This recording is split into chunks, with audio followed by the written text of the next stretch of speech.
si yo te preguntase, ¿cuál es la mejor predicación de la historia? ¿En qué pensás vos? Si yo te dijese, ¿cuál es el mejor sermón que una persona pronunció alguna vez desde que se inventó el cristianismo hasta hoy? Y capaz que vos decís, yo escuché a un predicador que es muy bueno, me gusta mucho, me hace bien. O capaz que vos decís, no, los que vivían antes, los primeros padres de la iglesia. Bueno, el mejor sermón de toda la historia es de Mateo 5 a Mateo 7, esos 3 capítulos. Ahí está la mejor reflexión y la más profunda y la más desafiante que una persona le compartió a un grupo de oyentes.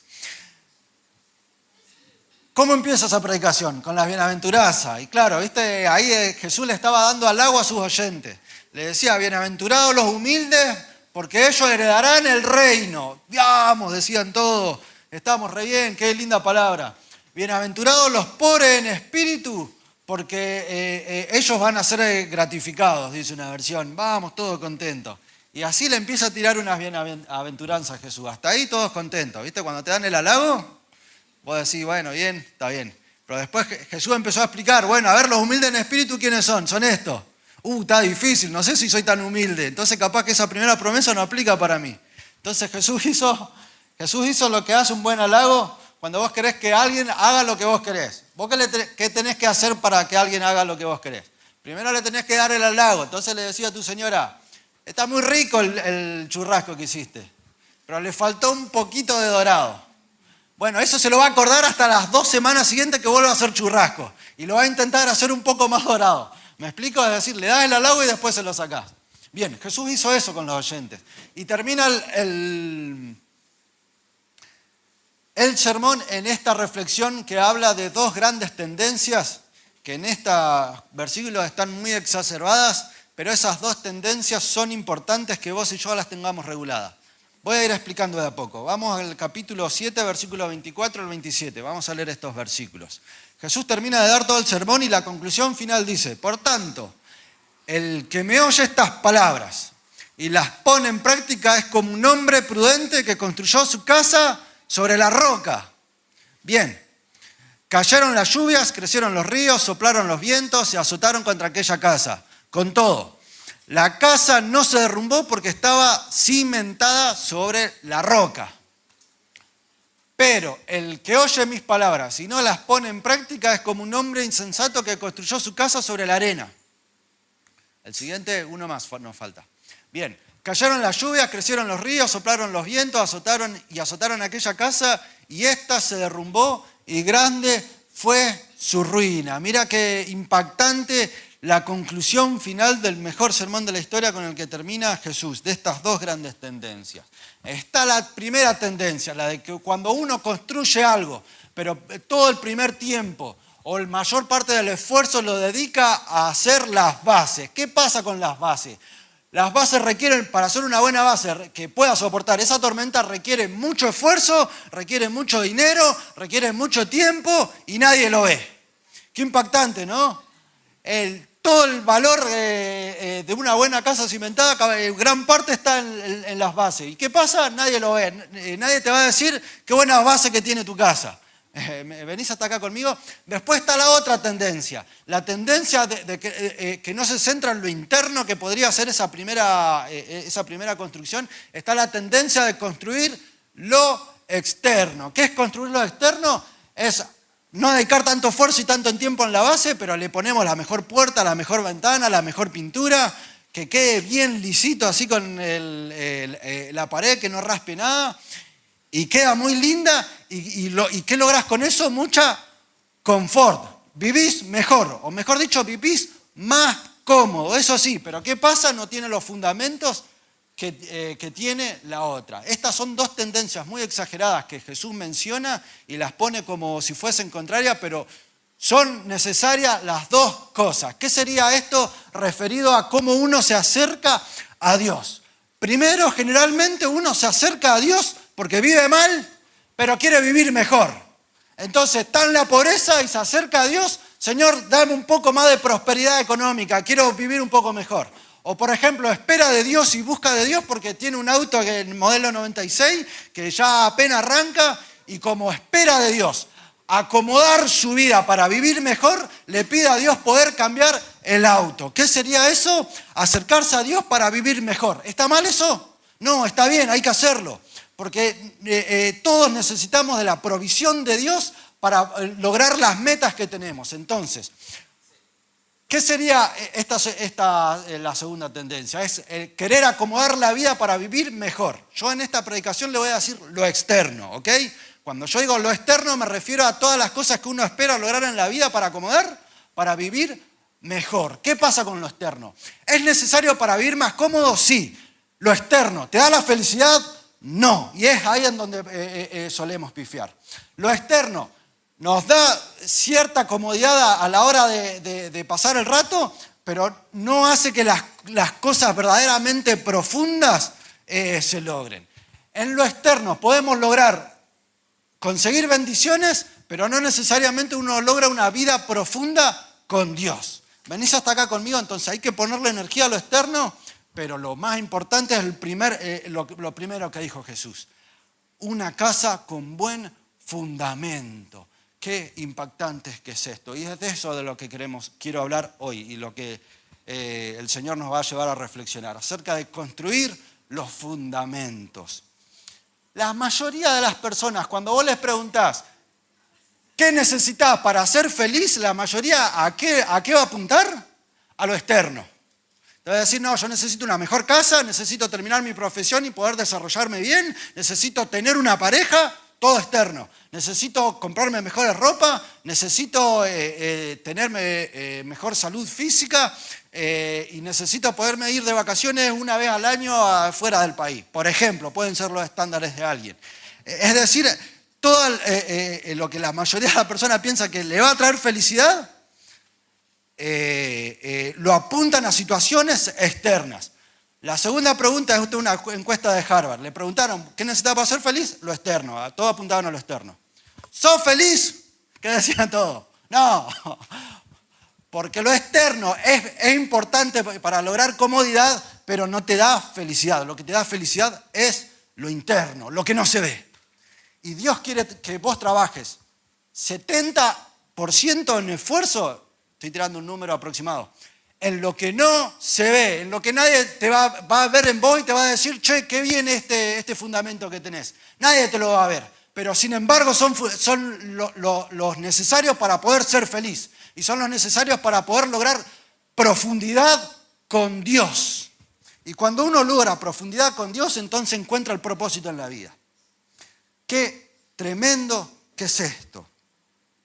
Entonces, todo el sermón del monte, que son estos 7 capítulos, va orientado a decir, no trates de vivir tu relación con Dios solamente desde lo externo, sino que lo más importante es lo interno. Y es ahí en donde vos tenés que trabajar. Entonces, hoy vos y yo tenemos que ser como el bambú.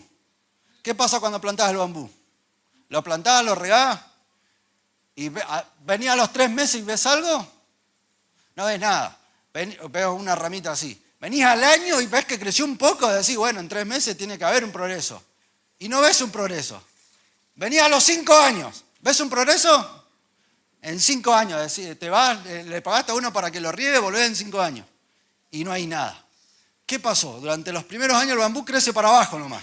Y después cuando ya creció lo suficiente para abajo, para aguantar todos los vientos, para aguantarle el azote del panda que se lo quiere comer, en poco tiempo crece todo para arriba.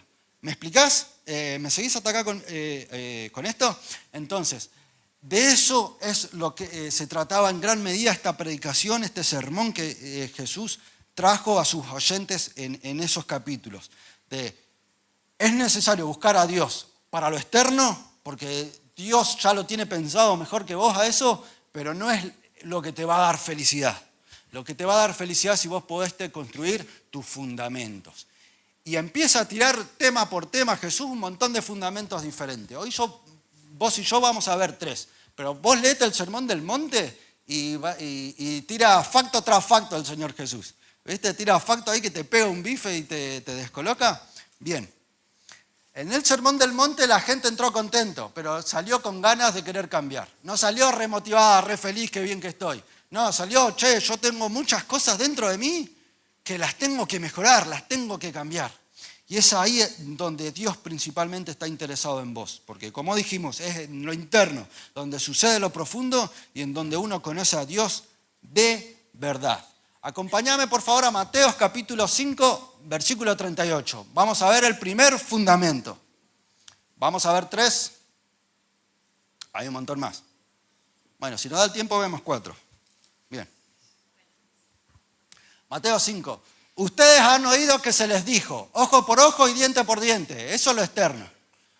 Pero yo les digo, y ahí empieza con lo interno, no resistan al que les haga el mal. Si alguien les da una bofetada en la mejilla derecha, vuélvele también la otra. Si alguien te pone pleito para quitarte la capa, déjale también la camisa. Y si alguien te obliga a llevarle la carga 1 milla, llevásela 2 millas. Mirá qué impactante y cómo Jesús marca lo interno de lo externo. ¿Lo externo cuál es? Era cumplir con la tradición. Si te fajan, vos fajás. ¿Me explico? Si tu hermano te sacó la milanesa más grande, vos peleátela y manetásela a él hasta tener vos la milanesa más grande. Bueno, ¿qué es lo que dice acá Jesús? Jesús dice, si alguien te pega en una bofetada, un bife, un viaje, bueno, en la mejilla, vos ponele la otra. ¿De qué nos habla esto? ¿Está diciendo Jesús dejate fajar? No, no está diciendo Jesús dejate fajar. Lo que está diciendo Jesús es no reacciones según lo que estás sintiendo en ese momento. Y ese es el primer fundamento. El primer fundamento es la regulación emocional.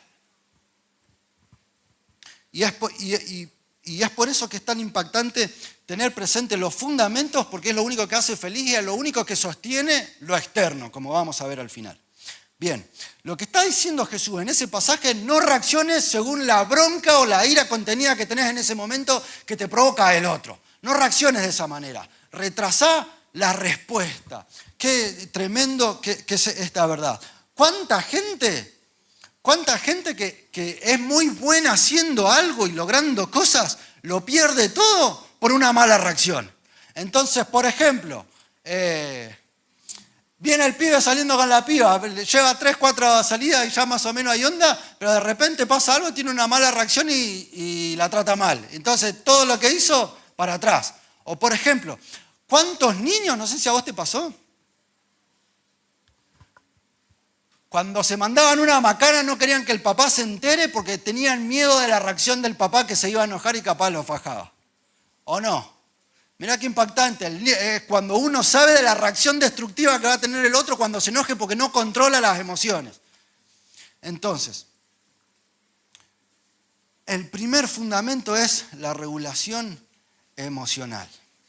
Porque una reacción indebida dirigida por lo que uno está sintiendo en ese momento lleva a la destrucción de un montón de cosas que está tratando de lograr. Hay un video muy famoso que se hizo viral hace un tiempo, que es el papá tratándole de enseñar a andar en bici al nene chiquito, 4 o 5 años. Y es todo un descampado abierto y hay un arbolito finito así. Y el nene arranca y justo se choca el arbolito a los 2 metros que arranca la bici. Y el papá, ¿qué le dice? Le dice, mirá, qué fiera que sos, ¿cómo te vas a tragar justo ahí el arbolito que está ahí? Imagínate, mirá, el papá sintiendo, no sé, frustración o enojo porque tuvo mala suerte o porque no controló eso, porque a un niño le va a pasar eso. ¿Y qué pasa? Él no puede controlar las emociones. Y por esos comentarios uno termina haciendo más daño, porque en el momento se enoja. ¿Cuántas veces nos enojamos con el que tenemos al lado, con el que valoramos y decimos algo que no tenemos que decir? Y después, para restituir la relación, tenés que pasar ahí, no sé, 3 días regalándole flor a tu esposa o a tu novia porque te mandaste una macana que duró 3 segundos. Entonces, trabajar en la regulación emocional es mucho más difícil que lograr cosas externas. Porque lograr cosas externas uno pone el foco en lo de afuera, ¿viste? Entonces dice, no, hoy quiero terminar este curso y lo termino y listo. Con un poco de energía lo haces, con un poco de empeño lo haces. Pero dominar tu propia debilidad de reaccionar cuando estás teniendo una emoción fuerte es mucho más difícil. Las principales emociones que solemos tener cuando no nos podemos controlar, cuando tomamos decisiones impulsivas, son primero la ira, como dijimos, después el aburrimiento. Yo tengo un montón de pacientes, esto los cuento acá y queda acá. Yo tengo un montón de pacientes que como le dicen ellos, caen con el chongo cuando se sienten aburridos, ¿viste? Entonces está el fin de semana, está aburrida la piba o el pibe, se siente mal, se siente triste y como no puede controlar eso, le escribe al chongo. Bueno, el chongo un ratito y después se sienten peor. Pero ¿cuál es lo que lleva a eso? La incapacidad para poder dominar las propias emociones. Después, por ejemplo, ¿cuántas veces uno termina tomando decisiones por falta de motivación? Esa es otra emoción con la que uno tiene que aprender a lidiar. Entonces, hoy no tengo ganas de estudiar y bueno, no lo hago. ¿Viste? Pero eso a la larga trae un montón de consecuencias. Mirá lo que dice el versículo. Este no lo busquen porque no se los dije, así que es trampa. Bien. 2 Timoteo 1:7, Pablo le dice a Timoteo: Dios no nos dio un espíritu de temor, sino un espíritu de poder, de amor y de dominio propio. Es decir, que en la medida en la que uno empieza a tener comunión con Dios, empieza a trabajar sobre los fundamentos, sobre lo que no te ves. Entonces, tu señora, tu papá te critica y vos ya no reaccionaste iracundamente como lo solés hacer. Tu señora, tu papá, tu novia, tu amigo no hacen lo que vos querés y vos ya no reaccionás criticándolo o denostándolo. ¿Me explico hasta acá? Entonces, el primer fundamento sobre el que vos y yo tenemos que trabajar y cada uno de nosotros tenemos que tratar de reconocer las áreas que nuestras emociones nos llevan a tomar conductas impulsivas, eso es el primer fundamento para poder crecer en la vida profunda con Dios. El segundo fundamento, Mateo 5:23.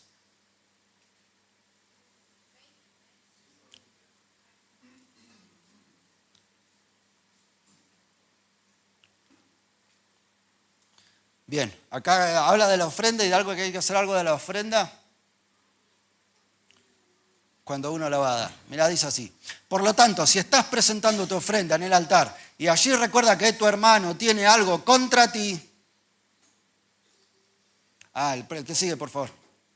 Deja tu ofrenda allí, delante del altar, o sea, todavía no ofrendes. Ve primero y reconcíliate con tu hermano y luego vuelve y presenta tu ofrenda. Mira qué impactante. ¿Qué es lo que está haciendo Jesús acá? Jesús le está diciendo a los oyentes de esa época: participar del culto y que todos te vean del culto y que vos estás cumpliendo a rajatabla está bien. Porque uno hace las cosas y quiere que se vean bien, como la casa bonita que no tiene fundamento. Está bien que se vea bien la casa. Lo que está mal es descuidar el fundamento. ¿Y cuál era el fundamento acá? Si vos tenés algo contra tu hermano, si vos te peleaste contra tu hermano, tenés algo, primero, más importante que participar del culto, más importante de cómo te vean los otros, de si fuiste o no fuiste a la iglesia, más importante de la opinión o la valoración que pueda tener el grupo, primero reconciliate con tu hermano. En los versículos anteriores a este pasaje Jesús nos habla del matar. Entonces Jesús dice: a ustedes se les dijo no van a matar. Y hasta ahí todo bien, eso es lo externo. Pero lo interior, Jesús vuelve a apuntar a lo interior. ¿Qué dice? Pero si vos le tenés bronca a tu hermano, ya mataste. Entonces a eso a Dios tampoco le gusta. Y después, en donde dice acá, este pasaje, no, primero tenés que ir a dejar la ofrenda de lado y andar y arreglate con tu hermano. Hay muchas veces que uno no tiene un conflicto real porque discutió con otro o porque se peleó con alguien. Si alguien lo hizo, tiene que tener la capacidad para ir y restaurar esa relación. Hay veces que sin que haya un conflicto manifiesto, uno tiene algo contra el otro. Entonces, ¿qué es lo que dice Jesús ahí? Primero tenés que ir vos y tratar eso con la otra persona. Si te cae mal el otro, porque es de determinada manera, y vos le tenés bronca o envidia o lo que sea, bueno, andá y juntate primero con ese, y cuando estés bien, ahí acomoda lo exterior. Qué tremendo que es esto. Entonces, en este sentido, el segundo fundamento sería la iniciativa conciliadora. La capacidad para reconocer problemas en las relaciones y de poder restituirla lo más pronto posible.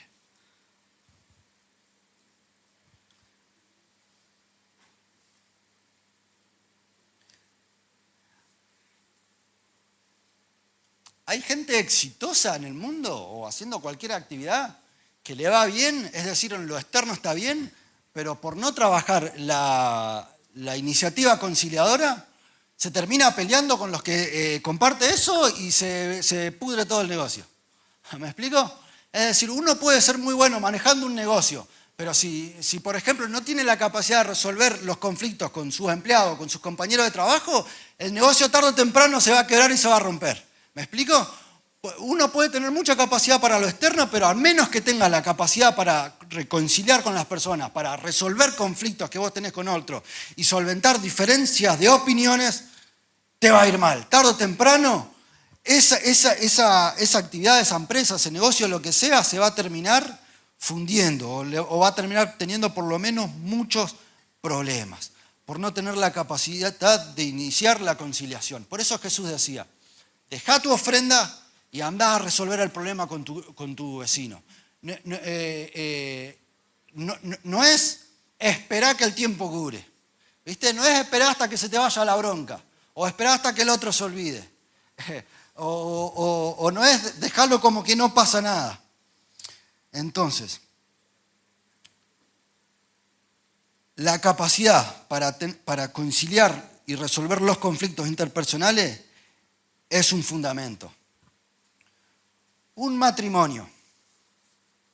Mirá, lo que sería iniciar la conciliación tiene tres partes: reconocer errores, perdonar y negociar límites. Un matrimonio es imposible que se mantenga sin la capacidad de perdonar. Es imposible. En lo exterior puede estar todo bien. El tipo puede ser refachero, tener plata, la chica puede ser re linda y saber hacer un montón de cosas. Eso es lo exterior y está re bien. Pero sin la capacidad interna, el fundamento de perdonar, de admitir errores, y me olvidé el tercero, y de negociar límites, es imposible que esa relación se sostenga. Venís hasta acá conmigo. En el matrimonio, sin la capacidad de perdonar, no dura. O dura, pero en estado de infelicidad. ¿Qué es perdonar? Es cuando el otro hace algo que no te gusta, vos se lo marcás, le decís, mirá, eso no me gusta. Cuando el otro te dice, bueno, voy a tratar de no hacerlo, capaz que lo vuelve a hacer. Pero en la próxima que lo vuelva a hacer, vos no le sacás en cara la primera que hizo. ¿Me explico? Que pasó hace 3 años o 2 años, porque ya perdonaste. ¿Me explico? Sin la capacidad de perdonar esas cosas, las cosas pequeñas, hay cosas que no se perdonan. ¿Se entiende? Es imposible sostener la relación. Pero, por ejemplo, hay gente que no tiene la capacidad de reconocer errores. ¿Cuándo vos y yo tenemos problemas para reconocer errores? Cuando decimos, vos tenés más la culpa, o cuando decimos, buscamos primero en el otro antes que en mí. Cuando uno primero busca en el otro antes que en uno mismo, entonces ahí ya empezó mal. ¿Me explico? Lo primero que uno tiene que hacer es examinar su propia conducta y decir, bueno, a ver, ¿en qué me equivoqué yo? ¿Cuándo le tuve que haber dicho eso o tuve que haber esperado para decirlo? Es lo primero, la capacidad de reconocer los errores. Entonces, el segundo fundamento es la iniciativa conciliadora. ¿Quién va a saber si vos sos alguien conciliador y tenés iniciativa conciliadora? ¿Los de la iglesia acá lo vamos a ver? Un poquito quizás. Los que lo van a saber de verdad son los que están cerca tuyo, los que viven en tu intimidad. Papá, mamá, pareja, por ahí abuelo, si convive. Pero es decir, esto es un fundamento que no se ve. Pero el que tiene un corazón con capacidad de conciliar, de decirle al otro, mirá, ¿qué te molestó de mí y en qué me equivoqué yo y cómo lo podemos arreglar? El que tiene esa capacidad, lo más probable es que sea feliz siempre. ¿Me explico? Bien, entonces el segundo fundamento es la iniciativa conciliadora. Y el tercer fundamento. Y mirá, este que vamos a hablar ahora yo lo aprendí de un no cristiano. Mateo 7, 1.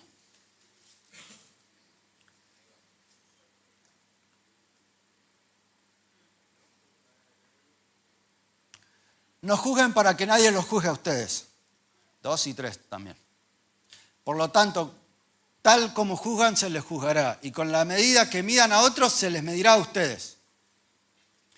¿Por qué te fijas en la astilla que tiene el ojo de tu hermano y no le das importancia al de la viga que está en el tuyo? Qué impactante. El no juzgar es el tercer fundamento. Generalmente vivimos juzgando a los que conocemos poco y a los que conocemos mucho. Ahora voy a explicar un poquito esto. Nosotros generalmente tendemos a llevarnos mejor con los que son como nosotros. ¿Viste? Generalmente cuando uno es más o menos piensa como vos, vive más o menos como vos en lo social, en lo económico, en las relaciones, tiene actividades parecidas, profesiones parecidas, generalmente uno tiende a identificarse mucho más con eso y tiende a pensar que ese es mejor que el que es muy diferente a uno. Cuando yo era chiquito, mi mamá tenía una maña, y cuando cumplíamos años. Yo cumplía años y todos mis compañeros, mis amigos me traían regalos. Y mi mamá que decía, no lo abrís hasta el final cuando se van todos. ¿Viste? Entonces, claro, terminaba el cumpleaños, yo trataba de apurarlo para que se vayan antes. Y claro, estaban todos guardados en el costadito, en el rincón. Entonces, claro, decía, ¿por dónde empiezo? Tenía como 10, 15 regalos, a veces más. Bueno. Entonces, ¿qué es lo que hace uno? Trata de decir, bueno, el que tenga el mejor envoltorio seguramente es el mejor regalo. Entonces, claro, vos abrías un envoltorio y era el desodorante Paco con el perfume Paco. Y decía, este no lo quiero. Y otras veces no, abrías un envoltorio que el paquete no era tan grande o el papel era medio malo, capaz que no tenía moño, lo abría y había un juguete que me gustaba de verdad. Entonces, ¿qué es lo que nos pasa a todos? Nosotros generalmente jugamos por las impresiones según si el otro se ajusta a cómo somos nosotros más o menos. Pero generalmente, cuando uno tiene la capacidad de pasar tiempo con ese diferente, termina conociendo cosas que a pesar de ser diferentes son valorables como persona. ¿Vanessa está acá conmigo? ¿Y por qué es que yo te decía que lo aprendí de un compañero? Mirá.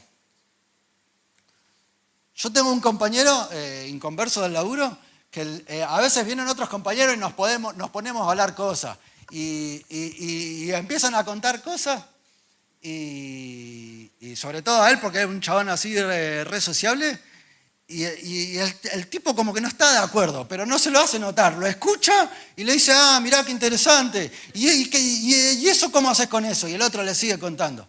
Bueno, cuando se va me lo dice a mí porque yo hablo con él, me dice, ¿no te parece que es una pavada eso que dijo? Dije, y sí, medio pavo me parece, le digo yo. Pero a esto voy con no juzgar. Aquel chabón no le hace notar lo que piensa, lo tolera. ¿Me explico? Entonces, eso es lo que no hacemos nosotros muchas veces, por ejemplo, con la suegra. ¿Viste que la suegra siempre, cuando no le gusta algo de la nuera, lo hace notar? Le dice, mirá, esto no se cocina así, o no sé, esto no se organiza así, o no tenés que hacer eso con tu hijo, ¿viste?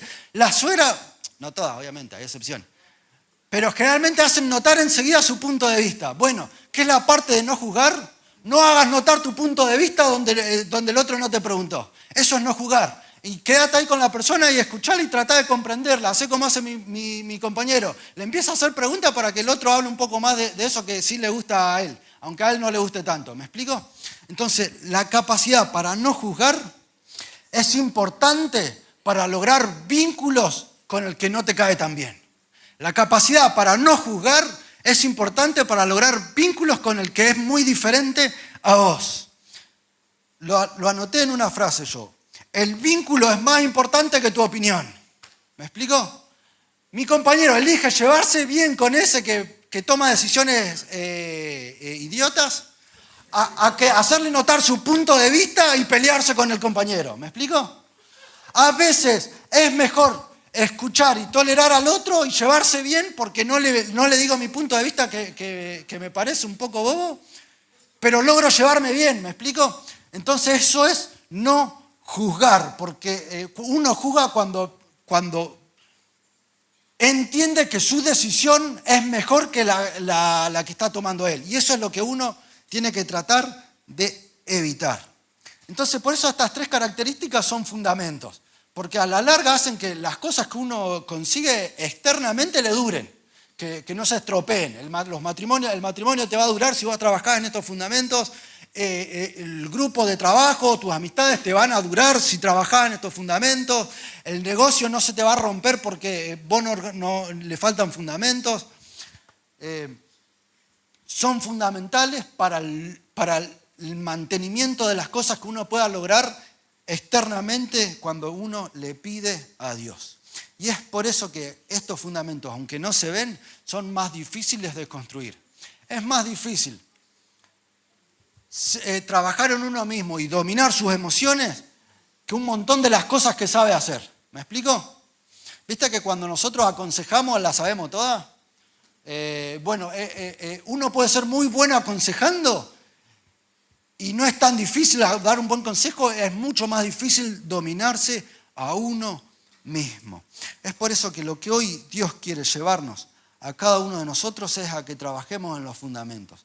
Mira el contenido completo en nuestro canal de YouTube.